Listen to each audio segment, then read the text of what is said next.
देश में राजा वही बनेगा जिसके पास वोट होगा, वही राजा बनेगा।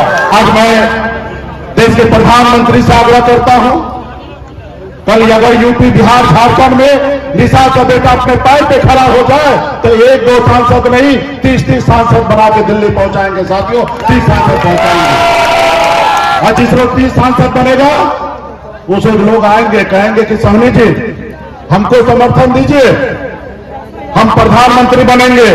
तो बोलेंगे भाई तुमको समर्थन चाहिए तो हमारा आरक्षण लागू करो। एक हाथ लो। कल हमारे पास 4 ही विधायक था, लेकिन हम जो कहते थे वो सरकार में होता था और उतना सुनता था। तो इसलिए साथियों, और ये सब वोट के दम पे होता है, ये पैसे पे नहीं होता, वोट पे होता है साथियों। ऐसा हुआ करता था कि राजा के घर में बच्चा जन्म लेता था, रानी के कोख से बच्चा जन्म लेता था, वही राजा बनता था। लेकिन बाबा साहब भीमराव अम्बेडकर ने आजादी के बाद हमें एक संविधान बना के दिया। उस संविधान में एक ताकत दिया, वो क्या, आपको वोट गिराने का ताकत दिया। और बाबा साहब ने कहा कि अब राजा का बेटा राजा नहीं बनेगा, अब इस देश में राजा वही बनेगा जिसके पास वोट होगा, वही राजा बनेगा। और वोट आपके पास है और राजा कोई और बन रहा है साथियों। आज हमारी लड़ाई है कि जब बंगाल में आरक्षण है, दिल्ली में आरक्षण है, तो बिहार, यूपी, झारखंड में क्यों नहीं? जबकि देश एक है, देश के प्रधानमंत्री एक है, देश के गृह मंत्री एक है, देश के संविधान एक है, तो फिर हमारे साथ भेदभाव क्यों? हमारे पूर्वज केवट महाराज जी भगवान श्री राम को पार लगाए थे, हम स्कूल खानदान के लोग हैं और हमारे पास भी नाव छाप है, हमारे पास नाव है। जिनको पार लगना है वो हमारे नाव पे बैठिए, हम पार लगाएंगे। अगर हमारे नाव पे नहीं बैठिएगा, हमारे नाव पे नहीं बैठिएगा तो पार नहीं लगिएगा। और इस बार तो पहले जैसा नहीं है भाई कि केवट महाराज जी कहे प्रभु श्री राम से कि प्रभु हम आपको यहाँ पार लगाते हैं, आप हमको वहां पार लगाइएगा, ऐसा हमारे पूर्वज ने कहा था।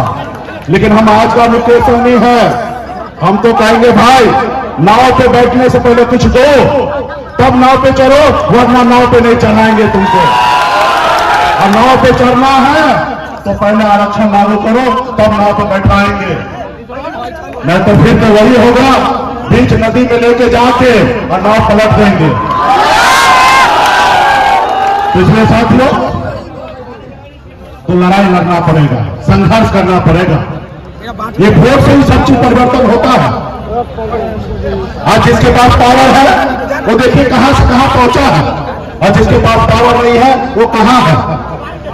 आज मैं देश के प्रधानमंत्री से आग्रह करता हूं, कल अगर यूपी, बिहार, झारखंड में निशा का बेटा अपने पैर पे खड़ा हो जाए तो 1-2 सांसद नहीं 30-30 सांसद बना के दिल्ली पहुंचाएंगे साथियों, 30 सांसद पहुंचाएंगे। और जिस रोज 30 सांसद बनेगा उस लोग आएंगे, कहेंगे कि सोनी जी हमको समर्थन दीजिए, हम प्रधानमंत्री बनेंगे।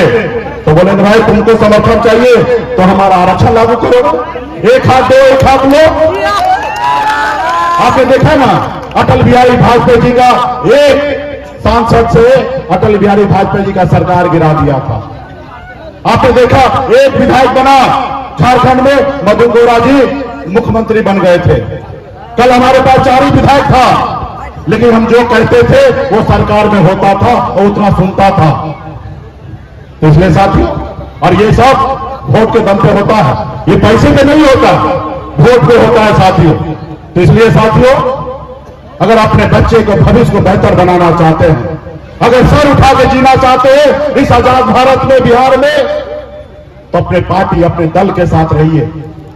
आप उत्तर प्रदेश चले जाइए, हमारे उत्तर प्रदेश के दलित भाई कल क्या खाएगा उसको नहीं पता है, कल क्या खाया उनको नहीं पता है, लेकिन 5 साल आगे किनको वोट गिराना है तो उनको पता है कि हाथी पे वोट गिराएंगे, तब हमारा भविष्य बेहतर होगा। इसी तरीके से आज आपका दल बन चुका है, और जब दल के साथ रहिएगा तो आपके पास बल आएगा, और जब बल आएगा उस हर समस्या का हल होगा।